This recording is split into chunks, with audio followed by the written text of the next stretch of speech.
நேயர்கள் அனைவருக்கும் அன்பு வணக்கம். இன்றைய சிறப்பு நிகழ்ச்சியில் கலியுக மகானை பற்றி சிந்திக்க இருக்கின்றோம். காஞ்சி காமகோடி பீடத்தின் 68வது பீடாதிபதியான ஸ்ரீ சந்திரசேகரேந்திர சரஸ்வதி சுவாமிகள் அவதரித்த நட்சத்திரம் அனுஷம் இன்றைய தினமாகும்.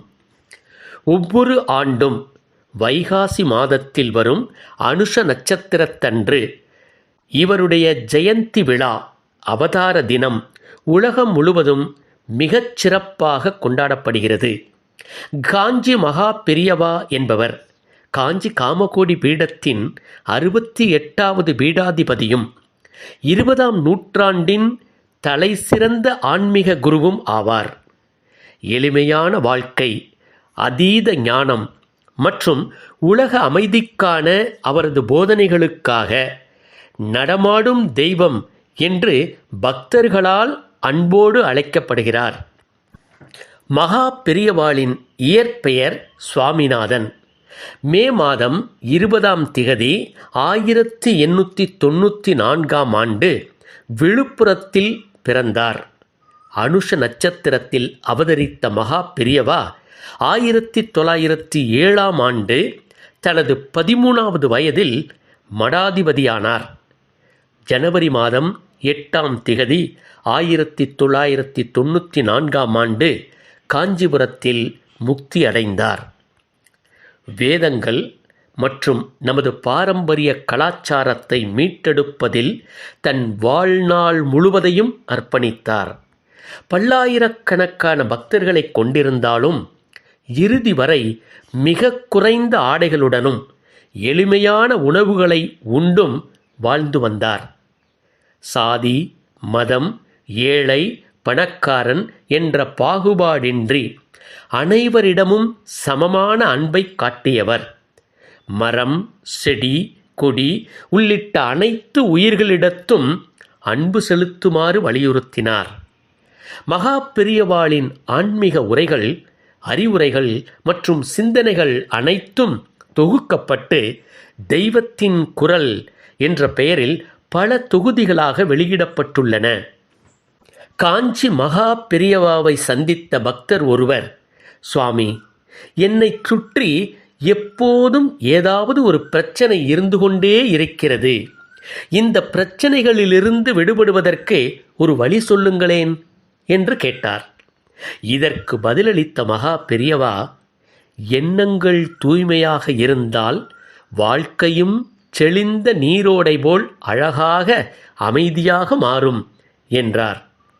மகா பெரியவாவின் வார்த்தைகளுக்கு அர்த்தம் புரியாமல் விழித்து கொண்டிருந்த அந்த பக்தரிடம் பெரியவாவே விளக்கமும் சொல்லி வழியும் சொன்னாராம்.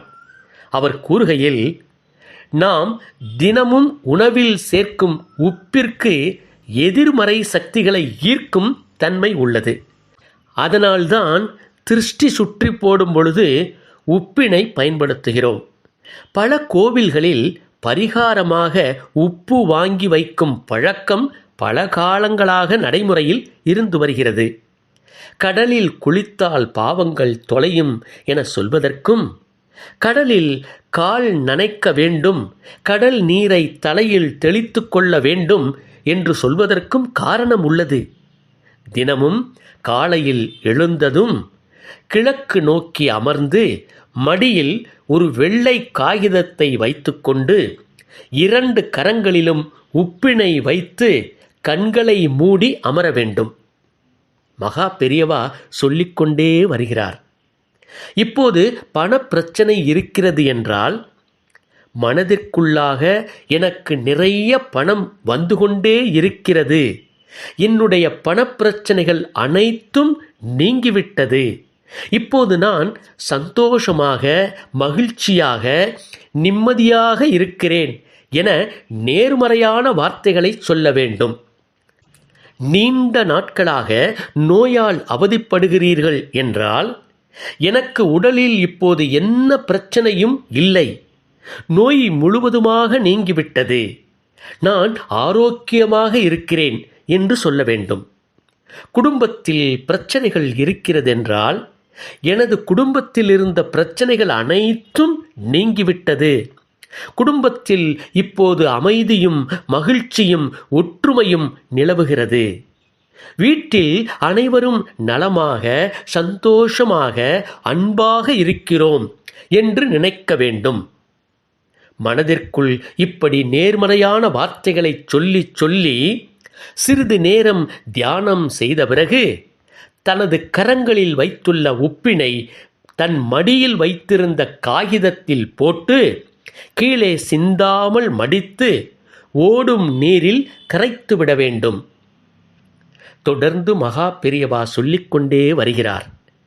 இந்த பரிகாரத்தை செய்து வந்தால் சிறிது நாட்களிலேயே உங்களின் பிரச்சனைகள் அனைத்தும் தீர்ந்துவிடும். உங்களைச் சுற்றி நேர்மறையான அலைகள் இருப்பதை உங்களால் உணர முடியும்.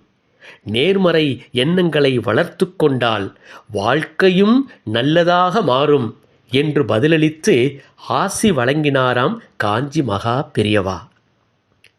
நேயர்களே, காஞ்சி மகா பெரியவாவின் ஆசியோடு நமது நேயர்களும் உலகில் உள்ள அனைத்து உயிர்களும் இன்புற்றிருக்க வேண்டும் என்று இறைவனை பிரார்த்தித்துக் கொண்டு மீண்டும் அடுத்த நிகழ்ச்சியில் உங்கள் அனைவரையும் சந்திக்கின்றேன்.